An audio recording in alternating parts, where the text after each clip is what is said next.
വേനൽ രൂക്ഷമായതോടെ വാമനപുരം നദിയിലെ ജലനിരപ്പ് ഗണ്യമായി കുറഞ്ഞിരിക്കുകയാണ്. വരും ദിവസങ്ങളിൽ ശുദ്ധജല വിതരണ പദ്ധതികളുടെ പ്രവർത്തനം പ്രതിസന്ധിയിലാകുമെന്ന ആശങ്കയുമുണ്ട്. 15ഓളം ജലവിതരണ പദ്ധതികൾ ആണ് ഈ വാമനപുരം നദിയെ ആശ്രയിച്ചുകൊണ്ട് പ്രവർത്തിക്കുന്നത്. വാമനപുരം നദിയിൽ പരവൂർ പുഴക്കടവ് മുതൽ പൂവൻപാറ പാലം വരെയാണ് ശുദ്ധജല വിതരണ പദ്ധതികളുടെ പമ്പ് ഹൌസുകൾ പ്രവർത്തിക്കുന്നത്. ചിറയൻകീഴ്, വർക്കല, തിരുവനന്തപുരം താലൂക്കുകളിൽ കുടിവെള്ളം എത്തിക്കുന്നത് വാമനപുരം നദിയിൽ പ്രവർത്തിക്കുന്ന വിവിധ പദ്ധതികൾ വഴിയാണ്. വാട്ടർ സപ്ലൈയുടെ ആറ്റിങ്ങൽ ഡിവിഷനിൽ നിന്നും 29 ഗ്രാമപഞ്ചായത്തുകളിലും 2 മുനിസിപ്പാലിറ്റികളിലും കുടിവെള്ളം വിതരണം ചെയ്യുന്നുണ്ട്. കൂടാതെ കഴക്കൂട്ടം ടെക്നോ പാർക്ക് മേഖലകളിലും ജലമെത്തിക്കുന്നത് ഇവിടെ നിന്നാണ്. കേന്ദ്ര സർക്കാരിന്റെ പദ്ധതി പ്രകാരം ഗ്രാമീണ മേഖലയിലെ കുടുംബങ്ങൾക്കുള്ള സൗജന്യ വാട്ടർ കണക്ഷനുകൾ കൂടി നൽകിയതോടെ ജല ഉപഭോഗം മുൻപത്തേക്കാൾ 10 മടങ്ങ് വർദ്ധിച്ചു. നിലവിൽ വർക്കല, അഞ്ചുതെങ്ങ് ഉൾപ്പെടെയുള്ള തീരദേശ മേഖലകളിൽ കുടിവെള്ളം എത്താത്ത അവസ്ഥയാണ്. പ്രതിസന്ധി രൂക്ഷമായാൽ തീരദേശ മേഖലയിൽ ഉൾപ്പെടെ കുടിവെള്ള വിതരണം പൂർണ്ണമായും നിലയ്ക്കും. ജലഅതോറിറ്റിയുടെ ആറ്റിങ്ങൽ ഡിവിഷൻ പരിധിയിൽ 29 പഞ്ചായത്തും 2 മുനിസിപ്പാലിറ്റിയാണ് ഉള്ളത്. ഇതിനു വേണ്ടിയിട്ട് നമ്മൾ മൊത്തത്തിൽ വാമനപുരം നദിയാണ് ആശ്രയിക്കുന്നത്. വാമനപുരം നദി ഇന്നത്തെ നിലയിൽ മൊത്തം വറ്റുകയും നമ്മുടെ പമ്പ് ഹൗസിലേക്ക്, പമ്പിങ് വെല്ലിലേക്ക് വെള്ളം പ്രവേശിക്കാത്ത അവസ്ഥയാണുള്ളത്. ഇപ്പോൾ ചെറു പമ്പുകളും മറ്റും ഇട്ട് കയത്തിലുള്ള വെള്ളമാണ് ഇപ്പോൾ പമ്പ് ചെയ്തിട്ട് കൊടുക്കുന്നത്. അതുകൊണ്ട് തന്നെ ജലവിതരണത്തിനെ സാരമായി ബാധിച്ചിട്ടുണ്ട്. വളരെ പണിപ്പെട്ടിട്ടാണ് ഇപ്പോൾ കുറച്ച് വെള്ളം നമുക്ക് കൊടുക്കാൻ കഴിയുന്നത്. അതുകൊണ്ട് തന്നെ ഈ വെള്ളം പാഴാക്കാതെയും ദുർവിനിയോഗം കുറച്ചുകൊണ്ടും പൊതുജനങ്ങൾ നമ്മോടൊപ്പം സഹകരിക്കേണ്ടതാണെന്ന് അറിയിച്ചുള്ളത്. രൂക്ഷമായ വരൾച്ചയെ തുടർന്ന് വാമനപുരം നദിയിലെ നീരൊഴുക്ക് ക്രമാതീതമായി കുറയുകയും ഇതേ തുടർന്ന് നമ്മുടെ പമ്പിംഗ് നിലച്ച അവസ്ഥയാണ്. വർക്കല താലൂക്കിനെയും ചിറയൻകീഴ് താലൂക്കിനെയും സാരമായി കുടിവെള്ള വിതരണത്തെ ഇത് ബാധിച്ചിട്ടുണ്ട്.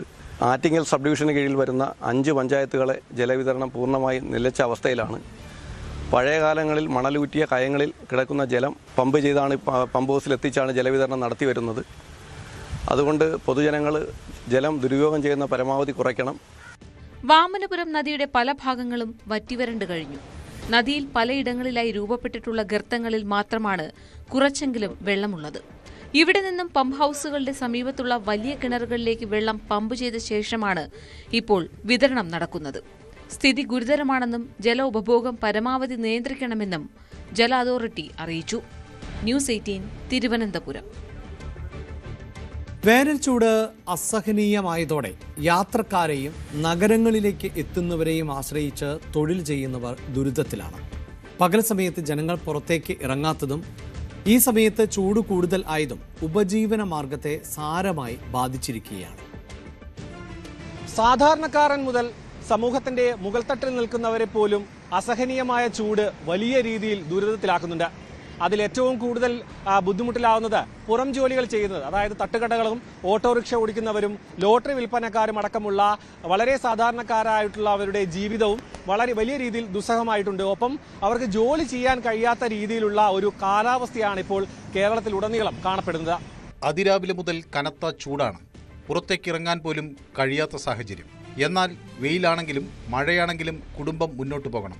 സാധാരണക്കാർക്ക് എല്ലാം അതിജീവിച്ചേ മതിയാകും. ചൂട് ഇരിക്കാൻ പറ്റാത്ത ചൂട് തന്നെയാണ്. ഇടയിൽ ഇപ്പോൾ ഒരാഴ്ച കൊണ്ട്, ഇപ്പം ഇന്നത്തെ അല്പം കുറവുണ്ടായിരുന്നു. ഒരാഴ്ച കൊണ്ട് അധികം ചൂട് തന്നെ. ഇനി വണ്ടിക്ക് തിരിക്കാൻ പറ്റുന്നില്ല, അത്രയൊക്കെ ഇപ്പം ചൂട് തന്നെ. ഓട്ടം ഉണ്ട്, ഇപ്പം ആരും പുറത്തിറങ്ങില്ല. ഉള്ള ഓരോ രാവിലെ ഓഫീസ് ടൈമിലുള്ള ഓട്ടം തന്നെയാണ്. പിന്നെ വൈകുന്നേരം 4:30 മണി to 7 മണി വരെയുള്ള ഓട്ടം. ചൂട് കാരണം വലിയ പാട്. 3 ലിറ്റർ വെള്ളം കൊണ്ടുവരും വീട്ടിൽ നിന്ന്, ഫ്ലാസ്കിൽ കൊണ്ടുവരും. ആ 3 ലിറ്റർ വെള്ളം കുടിക്കണത്. പുറത്തുനിന്ന് കട്ടനും കുടിക്കും. അങ്ങനെ 4-5 ലിറ്റർ വെള്ളമാണ് കുടിക്കുന്നത്. അതിഥി തൊഴിലാളികളുടെ സാഹചര്യം വ്യത്യസ്തമല്ല. ഉത്തരേന്ത്യയേക്കാൾ ചൂട് ഇവിടെയുണ്ടെന്ന് ഭായിമാർ പറയുന്നു. ഭയങ്കര ചൂടാണ് ബ്രോ. ഇപ്പോഴേ നമ്മുടെ ജ്യൂസ് സർബത്ത് കുടിക്കുന്ന ഭയങ്കര ചൂടുണ്ട്. നാട്ടിൽ ഇത്ര ചൂടില്ല, പക്ഷെ കേരളയിൽ ഇപ്പോഴേ ഇന്ന് ഈ മാസം ഭയങ്കര ചൂടാണ്. ചൂട ആൾ വരുന്നില്ല, വെളിയിൽ ഇറങ്ങില്ല ചൂട് സമയം. തട്ടുകടയും ലോട്ടറി വിൽപ്പന നടത്തുന്നവരും ഒക്കെ ചൂടിനോട് പൊരുതിയാണ് ദിവസവും ജോലി ചെയ്യുന്നത്. ജനങ്ങൾ പുറത്തേക്ക് അധികം ഇറങ്ങാത്തതും ഇവർക്ക് വെല്ലുവിളിയായിട്ടുണ്ട്. വരുന്ന ആഴ്ചയും ചൂട് കൂടുതലായിരിക്കും എന്നാണ് കാലാവസ്ഥാ പ്രവചന കേന്ദ്രത്തിൽ നിന്ന് ലഭിക്കുന്ന വിവരം. വേനൽ മഴയ്ക്ക് സാധ്യതയുണ്ടെങ്കിലും അതുവരെ ഈ ചൂട് സഹിച്ചേ മതിയാകും. അധികൃതർ കൃത്യമായ നിർദ്ദേശങ്ങൾ പുറത്തിറക്കുന്നുണ്ടെങ്കിലും സാധാരണക്കാർക്ക് ഇത് പാലിക്കുന്നത് വലിയ വെല്ലുവിളിയാണ്. ന്യൂസ് 18 തിരുവനന്തപുരം. കൂടുതൽ വാർത്തകൾക്ക് news 18 Keralam YouTube channel subscribe ചെയ്യുക.